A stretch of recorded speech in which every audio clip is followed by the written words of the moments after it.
Hi guys, how are you everyone? Assalamu alaikum rahmatullah. Today I will address you composite calculations topic. I compiled all important equations relevant to our uh, course.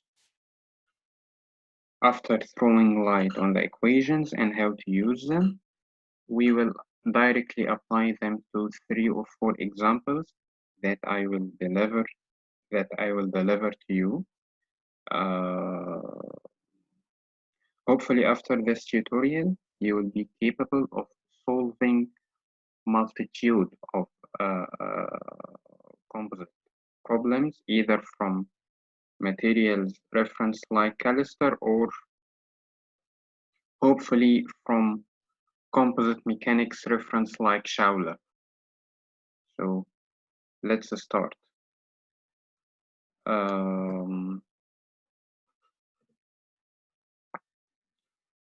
We know that composite materials are simply two intrinsic or two heterogeneous constituents which must be separable from each other, which are generally called or named fiber matrix or filler resin. Those two phases will couple up, forming either longitudinal fiber structure or longitudinal aligned continuous fiber or chopped random fibers or something in between. So in the case fibers were oriented or longitudinal, this is the highest limit of strength that you can gain from two specific constituents. We call this status longitudinal fiber or upper limit strength. And we call those the same equations based upon this specific status ROM or rule of mixture. When you simply bring some fibers and mix them with matrix, where the fibers are aligned in one direction, which is the same exact direction of the stress. So you gain the highest limit of strength for this material. And this is we call those equations a rule of mixture. So as we see for the stiffness, composite stiffness or modulus of elasticity is a elasticity of the matrix multiplied by the fiber elasticity of the composite is the elasticity of the matrix multiplied by volume fraction of the matrix plus elasticity of the fiber multiplied by the fiber volume fraction. For sure, we know that fiber volume fraction is different from the fiber volume. Fiber fraction is the volume of the fiber divided by the volume of the whole composite. And something else, we should know it by default, that fiber volume fraction plus matrix volume fraction equals 1. I don't need to say it, right? Let me write it. Plus Vm equals 1.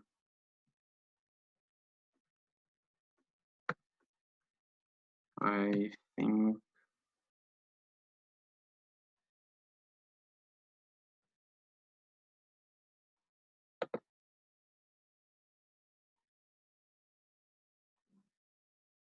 think this is fine, right? Okay.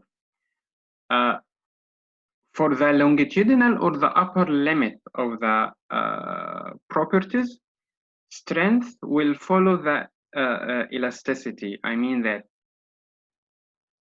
composite strength for the ROM rule equal strength of the fiber multiplied by volume fraction of the fiber plus strength of the matrix multiplied by volume fraction of the matrix. That's fine. Okay. Density follows the ROM rules. We can see the how those three equations are quite similar to each other. Contrary to those equations, we will find IROM or inverse rule of mixture. It models the properties of the composite material, but in the state where the stress is not in the direction of the fiber orientation. It is normal to or perpendicular to the direction of the fiber orientation. And I don't need to say that in this status, the composite exhibits the lowest possible or the lowest strength, the lowest stiffness. At this case, failure is very probable, very likely to happen. So let's see the equations. 1 over E composite equal VF over EF plus VM over EM. 1 over sigma C, which is the strength of the composite, equal VF over sigma F plus VM over sigma M. VF and VM are the fiber volume fraction of either fiber or matrix. Okay.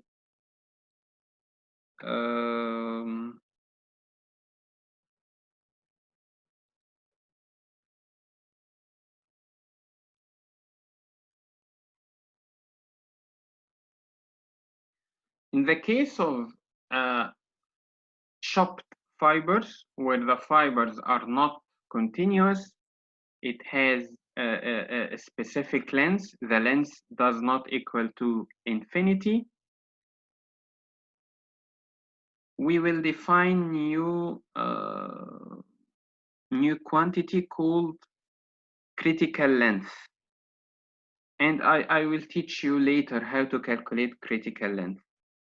So when L, the average length of the fiber, surpasses or exceeds the critical length here, composite of the material can be calculated from this equation. In the case L is less than critical length, composite can be calculated from this equation. The relevance of the length is that if the length exceeds the critical length, it means that the fiber is perfectly loaded. The fiber, in fact, carries the load, the tension load. In the case length is less than the critical length, it means that the fiber does not utilize its load carrying capacity. So we are not exploiting the tensile strength of the fiber, because the fibers are loaded way less load than its tensile strength. Accordingly, for the stiffness or for the modulus of elasticity, we will find this equation EMVM plus KEFVF. So it's all about calculating or selecting the suitable K. K equals 1 for the aligned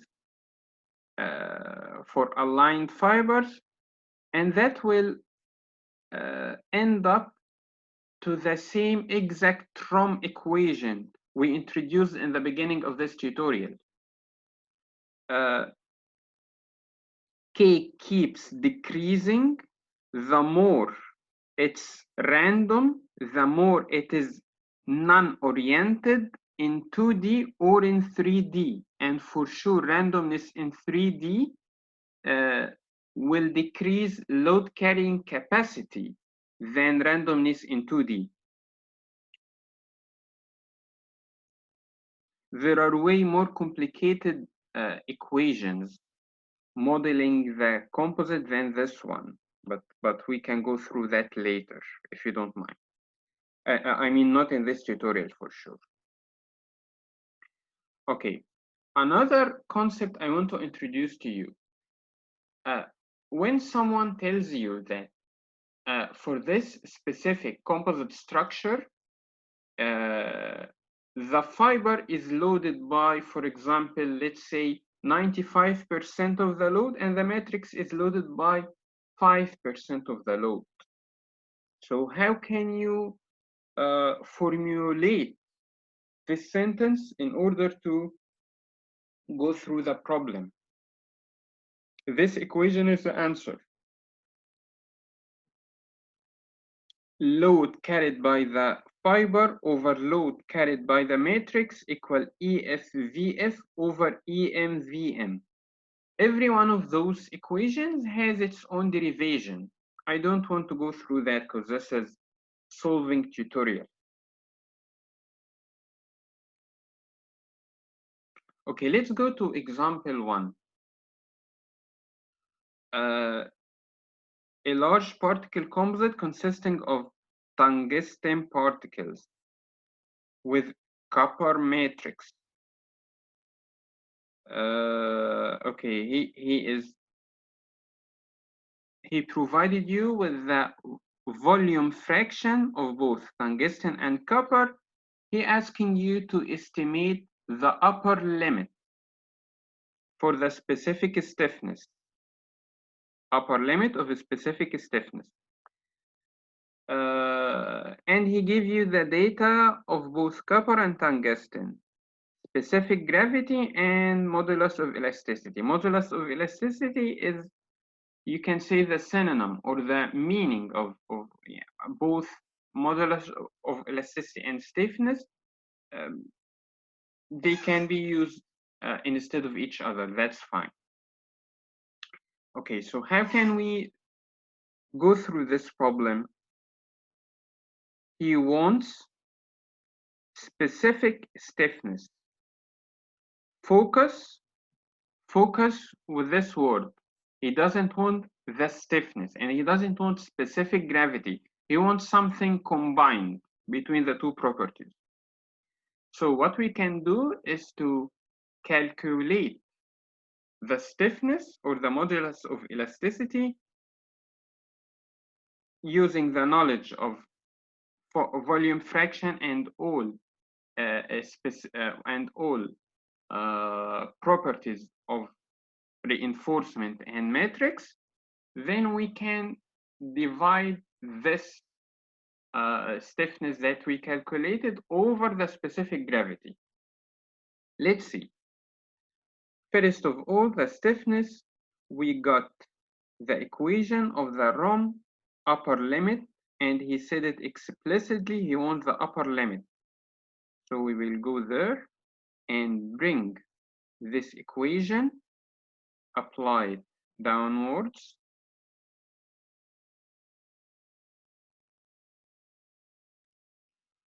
We have EM, which is 110. We have EF, which is 407.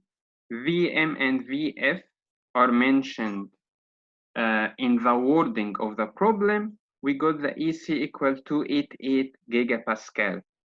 For the specific gravity, we have the equation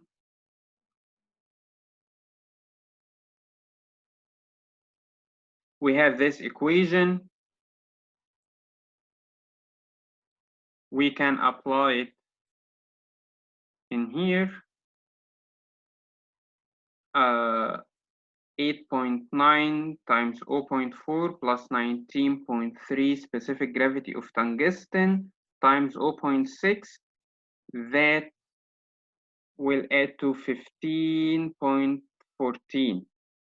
Okay, specific stiffness is a stiffness over specific gravity, which will be 18.7.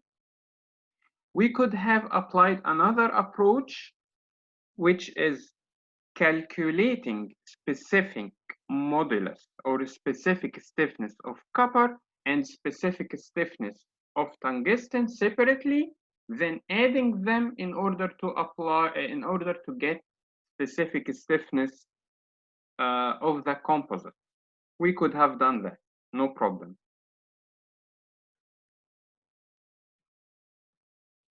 Second example, he is telling you continuous and aligned fiber of 30% volume fraction and 70% matrix volume fraction. And this table is shows the mechanical properties of both fiber and matrix. Something else he is telling you that the matrix material fails at 45, or when the fiber fails, which is load carrying capacity constituent within the composite, when the fiber fails, the matrix carries load of 45 megapascal. And pay attention that this load is way less than the tensile strength of the matrix. 45 is less than 65 megapascal. So, which value we will use in order to calculate the longitudinal properties of the composite? So, what we will do that for strength, we will use little bit different equation than the one that we know. Sigma C equals sigma F VF plus sigma M dash VM. Notice that sigma M dash does not equal to sigma M. So sigma C, this first part relevant to fiber, is totally fine, but this guy or this term is different than what you expected. It's 45, not 65. We use the value, we use the stress loaded to matrix at the instant of fiber failure, not the tensile strength of the matrix. That's what we need. And this is a realistic value of matrix strength. You can think of it that way. This is a realistic value. Anyways,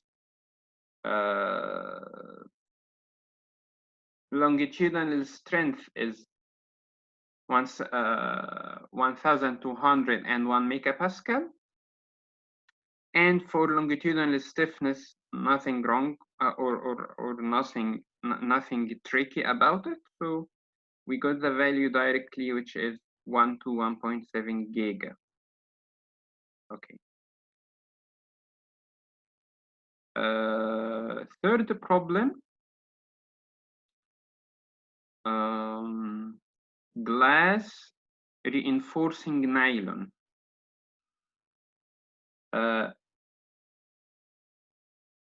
He is giving you piece of information that the fiber carries 96% of the load.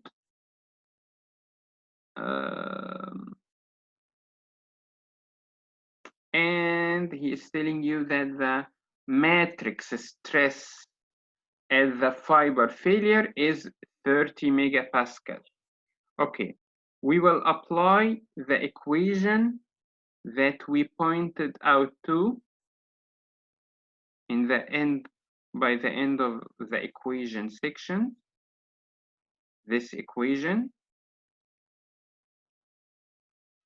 load distribution between fiber and matrix. We apply the equation in order to calculate the fiber volume fraction. Simple calculation.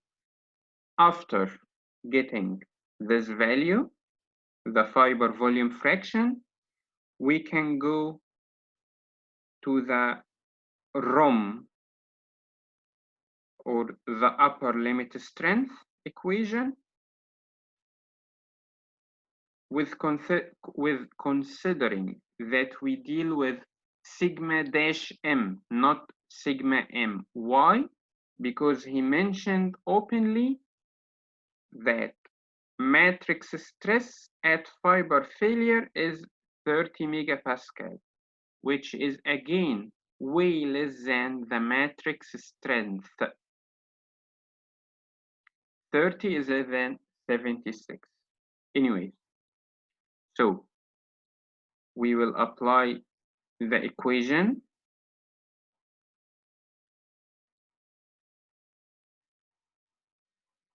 and the result will be 1708 megapascal.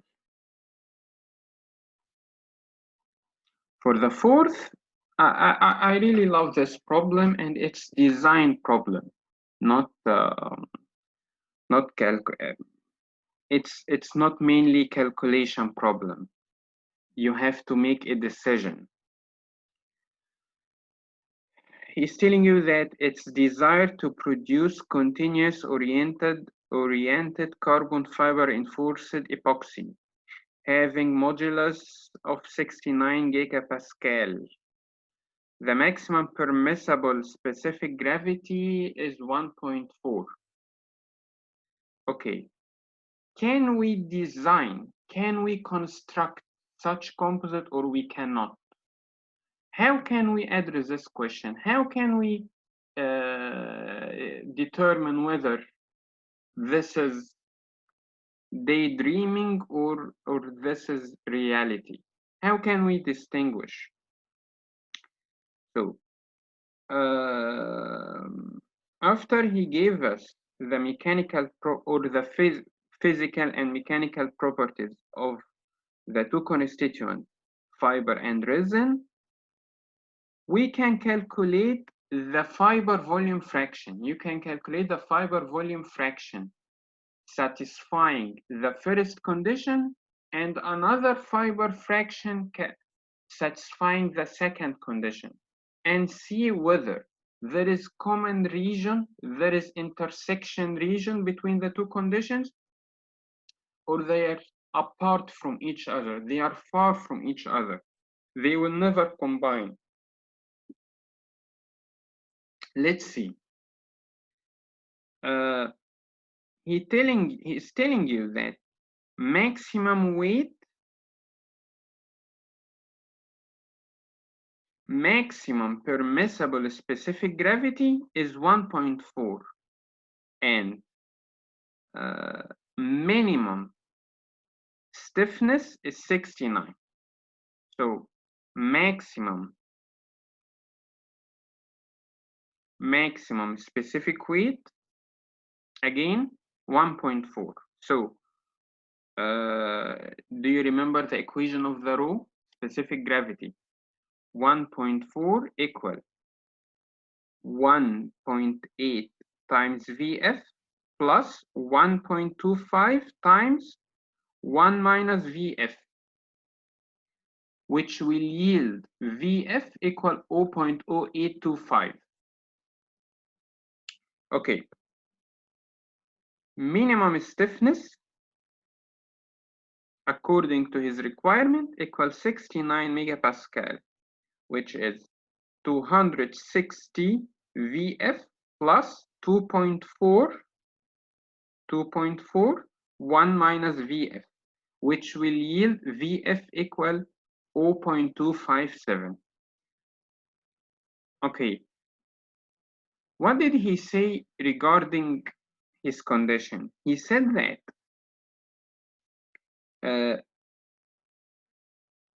the stiffness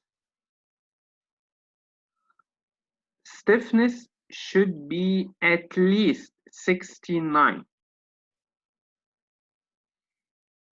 And this condition yielded this VF, which means that the VF should be at least equal to 0.257. The first condition, he said that maximum specific gravity should be 1.4, which yielded VF equal 0.0825, which means that VF should be equal to or less than 0.0825. Do you find any commonality between those two regions, those two conditions? VF will be either more than 0.25 or less than 0.0825. There is no intersection region between those two conditions. That's why creating such material is impossible. It's impossible.